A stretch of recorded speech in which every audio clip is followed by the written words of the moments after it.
Greetings adventurers, I am the Rat-Kun and today I will be showing you how to create a scenario, as well as I'm going to be finishing one that I've been working on for 6 months. Oh, look at that, oopsie.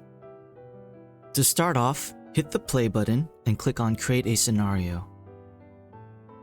Choose the template you wish to use. I always recommend using empty and creating your own from scratch. Let's start with details. The first thing you might want to do is create a title if you already have one in mind. For this tutorial, we shall be calling it Earth. Next, we can add a description that players can see to preview what your scenario is about. It's a big blue world where many things can happen.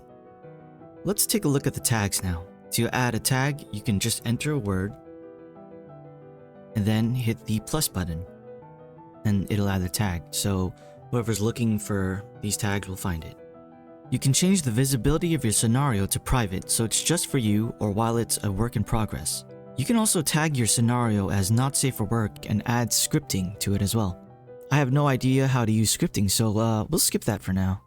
You're also able to import and export story cards just in case you want to use story cards that you've made for another session. Right, next we'll be moving on to plot. You have 3 options to begin your scenario. First off, we'll be covering story. The scenario will open with a brief story. Okay, I put, you begin on planet Earth. You are a human walking along a suburb. Let's see how that goes. Alright, this is what the AI came up with.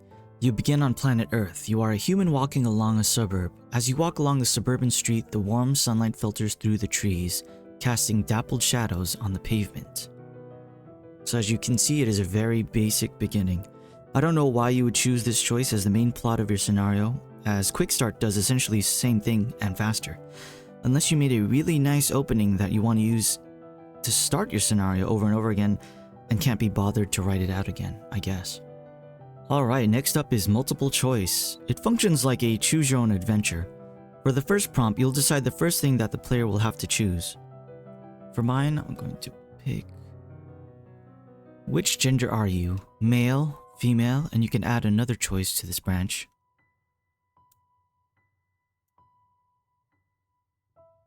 Okay, so, before we go on, just to add to this, there is a bug to where the first thing you put in this prompt will be erased and won't be seen when playing the scenario.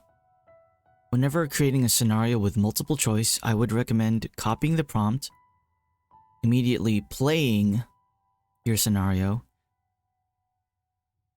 As you can see, the first prompt that we created does not show up on the top. Go back to your game, start editing, and you'll see that it erased the opening prompt. So just paste the prompt that you just copied, and it'll show up the next time every time after this that you start your scenario over again.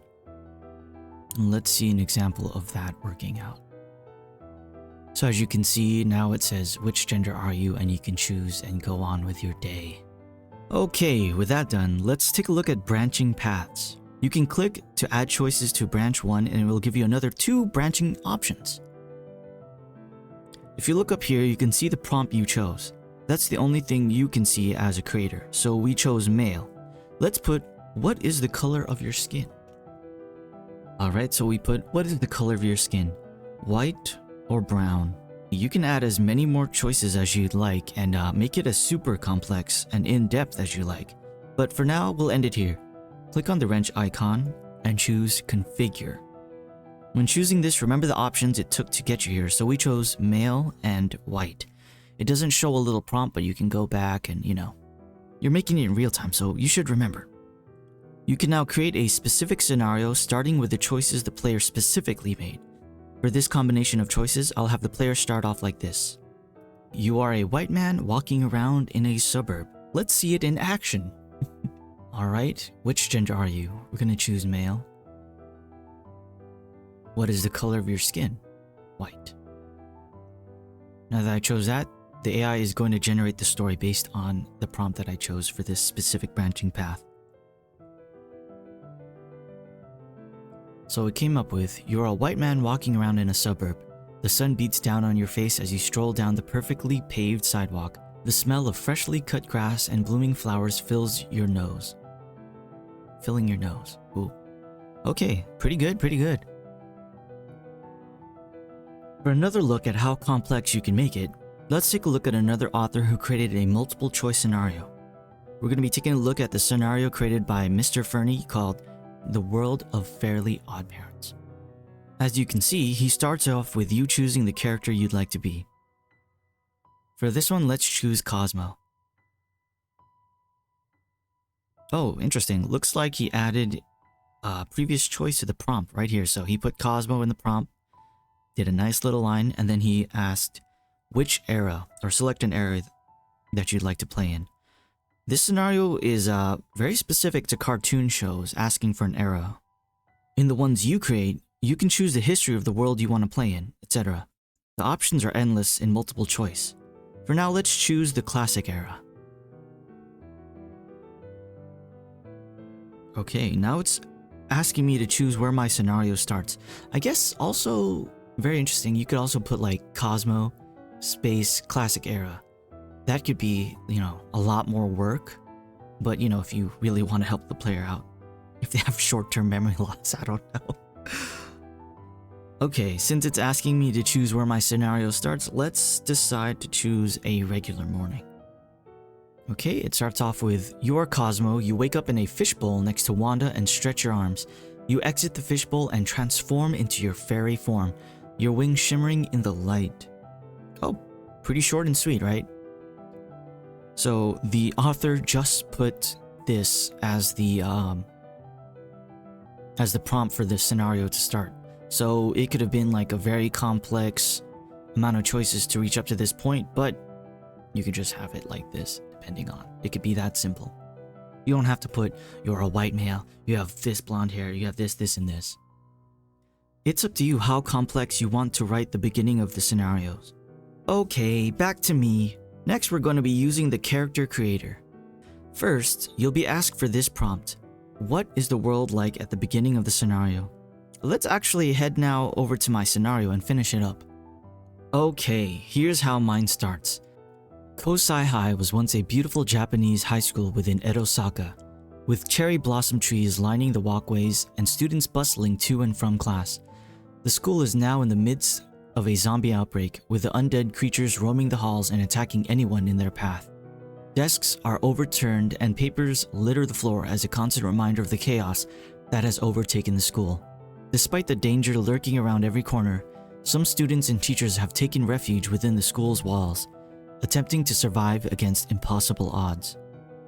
After writing that, you'll have to choose class, race, location, and the faction. You can also create your own custom field.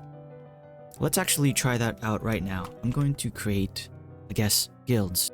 So as you can see, it added guilds right here as another section. And you can create a new guild. We can name it the Shanty Guild. Full of hope and vigor. Full of hope and song. Whatever you create in setup here will be sent to story cards and vice versa. Speaking of, looking at this Shanty Guild, we can actually see here that it's in the story cards as well. Story cards are basically the lore of your world. As well as cards added from the setup, you can create cards here that will also appear in setup. For an example, let's create a class, and we'll have it as the Baron class. So as you can see, in story cards, here's Baron. And to see that it works, we can see Baron now added to the classes section of the setup. Let's delete that though. Unfortunately, when we come back to story cards, you can see it did not get deleted here as well. So be wary and delete it in both sections to make sure it doesn't pop up in your story. And I will also be deleting Baron. From this little menu though, you can see that you can add it back to the character creator, or you can remove it. So if you want to remove it from setup and you're not on the setup tab and you want to remove it from the story cards, you can just remove it like that. If you want to remove it from both the setup and story cards at the same time, you'll have to go to story cards and you'll have to choose the option to delete it from here. Yes. The purpose of deleting it from setup and not from story cards is that if you want to add lore to your world, but not something like locations, etc., that you don't want the character to start off with or in. So for example, if I want the Shanty Guild to be within the lore of my world, but I don't want it to be a choice that the player can start off in, then I would delete it only from setup and have it just in the story cards. Okay, since my story is a zombie survival, I'm actually going to delete the Shanty Guild. Bye-bye. We're going to move back over to setup, and we're actually going to create a class manually. For this one, I am going to... Let's take a look at some basic Japanese clubs. Okay, I just looked it up, and one of the traditional clubs of in a Japanese school is a tea ceremony club. So I'm actually going to create a tea ceremony club member as a class. Okay, I actually have no idea what they do, but I'm just gonna guess a Alright, so I put members of this club meet up to learn how to prepare tea the right way. I actually don't know what they do. I am going to copy that and paste it in notes. And I am going to copy the title and paste it in triggers. So just having the title and bringing up within the story doesn't actually do anything, and it won't reference this entry. You'll have to put the title or whatever you want to have it trigger right here. So it could be tea ceremony club member, tea timers, tea timers, and so anytime somebody says tea timers, it may reference this entry. Let's leave that there. Alright, since we're also here, let's talk a little bit about notes. So if you'll see, if you leave this entry, if you leave this part empty, it won't show up for the player when he's given the choice within the game. So let's look at how that works. So, as you can see, under Tea Ceremony Club Member, it is blank. Okay, back over here, let's edit that. We're going to copy the entry and paste it right here. And the next time that the player looks at it, he's going to see this little thing pop up. Let's save this class. Alright, now I'm going to show you how to use AI to create the class for you, or create basically the class, locations, races for you. What you're going to want to do is head over to story cards. You can't do this in setup. When you're in setup, choosing the add class will just ask you to create a class for me. And if you do that, back then it would put something random that isn't even related to your genre. So mine's a contemporary High School of the Dead. It might add a barbarian class. I did find out recently that it does add classes. No, so look, it will mention, this isn't an update now, it will mention the scenario within the story cards, but it'll still have something weird like samurai. There's no samurai existing within my world, or what I want it to be, so it's basically you're just kind of wasting your time. Remember to go to story cards and remove it from both. To have it make an AI class proper, we are going to choose this. You can either choose class from here, and then you want to choose auto generate. You could choose another shorthand is you can choose over here. I'm actually going to, the name for the class, I'm actually going to create, I'm going to have the AI create maybe a better tea ceremony club member, and it probably will, honestly. Let's see what it creates.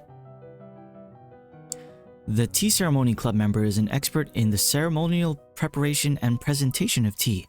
They possess knowledge on different types of tea, utensils used, and brewing techniques.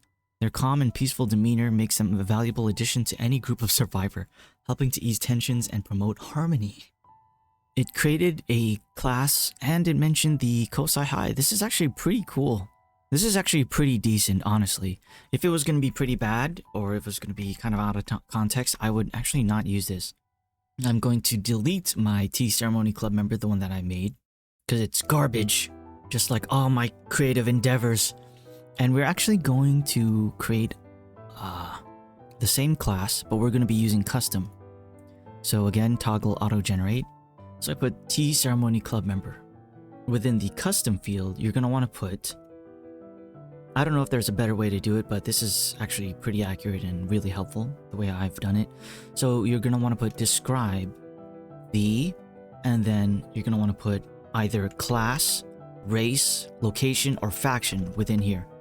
So it's going to be describe the class, and I always put known as T, and then whatever class you want it to be or whatever. Ceremony club member, comma. After that, you can add a little prompt after it to add context to the class or whatever that you want to make. It could be anything, honestly. I don't know what to say for tea ceremony club member that I can add. Maybe they're also good at kung fu, surprisingly. So I'm gonna put surprisingly good at kung fu. I have no idea. Okay, so is that racist? Everybody was kung fu fighting. Okay, actually, I'm Asian, guys. Don't come at me.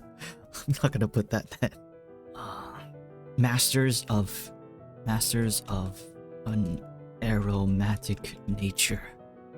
Let's put that and see what it does. Okay, let's see what it put. The Tea Ceremony Club in Kousai High is one of the most prestigious clubs in the school, known for their mastery of the traditional art of the tea ceremony. The members of the club are sought after for both their skills in brewing the perfect cup of tea and for their knowledge of various herbs and scents. During the outbreak, they have become experts in identifying and using different plants to create powerful scents to mask their presence from zombies and other dangers. That is actually really cool. This is definitely an update, because before this, it would not reference the scenario within the story cards that you create with AI. I'm actually curious now. Let's see if we can have the AI create the club, but without referencing Kousai High and zombies, right? So we're gonna actually go back to custom. We're gonna go to auto generate tea ceremony. Okay, this time we are going to put the same input. I'm going to exit. I'm going to delete that. And we're actually going to put... Actually, you know what? We are going to use that Masters of an aromatic nature. And I'm going to add, comma, do not reference the scenario. Okay, so let's see if that does anything. Okay, let's see what it created. The Tea Ceremony Club members are students who have mastered the art of preparing tea. They are not only skilled in wielding the tea whisk and tea scoop, but also excel in studying the properties of various tea leaves. The club members adhere to strict principles of etiquette and believe that the act of brewing tea is a meditative ritual that brings harmony and peace to the mind and body. Their calm demeanor and soothing presence can help relieve stress and anxiety in the most dire situations. I don't know if that's exactly referencing the zombie outbreak, but it didn't mention the outbreak at all, so that's actually a plus. So I guess if you want to create a scenario or a race or a class that doesn't reference your scenario, because maybe I'm guessing if you create a fantasy world like Avalon or whatever and you create orcs, it'll say the orcs of Avalon are a hardy race, stuff like that. Unless that's what you want. You could do Skyrim and then put Nords and it says the Nords of Skyrim are a hardy race. Alright, continuing on. Okay guys, the last thing we're going to talk about is just adding plot components. So if you're creating a scenario for players and you want a certain, I don't know, theme, genre, you can actually add plot component right here, author's note, and you can put genre and then put the genre of the thing. So fantasy, whatever for your fantasy scenario. For mine, I'm going to put horror and survival. You can also add memory. You can also add third person, and hopefully it will start your story off in third person. I figure another way to help it encourage the AI to write in the third person is to put in author's note right in the third person. And it will usually stick to it. Alright, to end the video, I'm actually going to create a character with my own scenario that you can see. And we'll also be talking about a bug that occasionally happens when choosing character creator as your to start off your scenario. So I will be creating a character named Jose. We're going to be male. And he's going to be Hispanic. We're going to make him a foreign exchanged student. I'm gonna have him start off in the library, and we're gonna start off as no faction. So let's see what it comes up with, and maybe we'll even see the bug too, actually. So it didn't do the bug this time. So it does my basic opening and it says, "You are Jose, a Hispanic foreign exchange student attending Kousai High before the outbreak. You are visiting Japan from your home country of Colombia and have only been at the school for a few weeks." If you chose my prompt for Hispanic, you can actually just, change this to whatever. Mexico, country of Spain. "And have only been at the school for a few weeks. You are fascinated by Japanese culture and the customs of your new classmates. You have a strong sense of independence and prefer to take care of yourself rather than rely on others. As the outbreak unfolds, you find yourself struggling to adapt and survive in the new and unfamiliar environment. You find yourself in the library, searching for any information that might aid you in your survival. As you search through the library, you hear a loud noise coming from outside. The lights flicker and the sound of footsteps echoes through the hallway. You quickly grab your weapon and ready to take on whatever comes your way. You grip your makeshift wooden spear tightly, your knuckles turning white as you listen to the ominous sounds coming from outside the library doors. You can hear the moans of the undead and the shuffling of their feet as they shamble down the hallway. You take a deep breath, willing yourself to stay calm and focused. As the zombies get closer, you can see their shadows passing by the cracked open door." So the AI this time chose to use basically everything I had inputted within the character creator. But sometimes what'll happen, and this might happen often too, I had to test this and it happened many times. It will say Jose, for example, Jose is a Hispanic foreign exchange student, and it won't reference the second person. So it won't say you are, this are. Jose is visiting from Japan. So it'll say Jose is this. And then when it comes to finally the input for your own story, because that part up above is the intro, it will say something like, so for example, after that it'll say Jose is this, Jose is that. It'll say, I'm writing this, but the AI will put, you spot Jose, the character that you created as his own entity. You spot Jose shuffling. You spot Jose holding his makeshift weapon, and you almost scream, "Jose, it's me, Steve." So the AI will actually, oh shoot, whoops. Usually I'd make that in story. They'll say, "Jose, it's me, Steve." And then see exactly, it'll say, Jose quickly turns towards the sound of your voice, his eyes widening in surprise as he recognizes you. So now I am Steve, and Jose, the character that I wanted to be, is his own character. It will happen to you, so if you're cool with it, you can actually just edit it like how I edited it to be a third-person story, but you can say, it says Jose is a Hispanic person, you can just put, "You are Jose, a Hispanic person." You can edit it like that. It doesn't change anything within the story. It'll only run by the context of the previous things you wrote. So it'll take this as gospel. So it will be fixed after that. It will work after that. Okay, guys, thank you for watching my video. Hopefully this video helped you out. It was pretty scripted this time around. I'm trying to figure out, I'm new to creating YouTube content, and I'm trying to figure out what's the best way and the shortest I can make videos. So if you think this was cool, let me know down in the comments. If not, and you want to hear me rambling, and that's what you like to hear, just let me know. I don't mind either, but I will say that I messed up a whole lot just trying to read off my script, looking down and then looking up and trying to form the actions. So yeah, thank you for watching, and hopefully you'll be here for the next video. Thank you.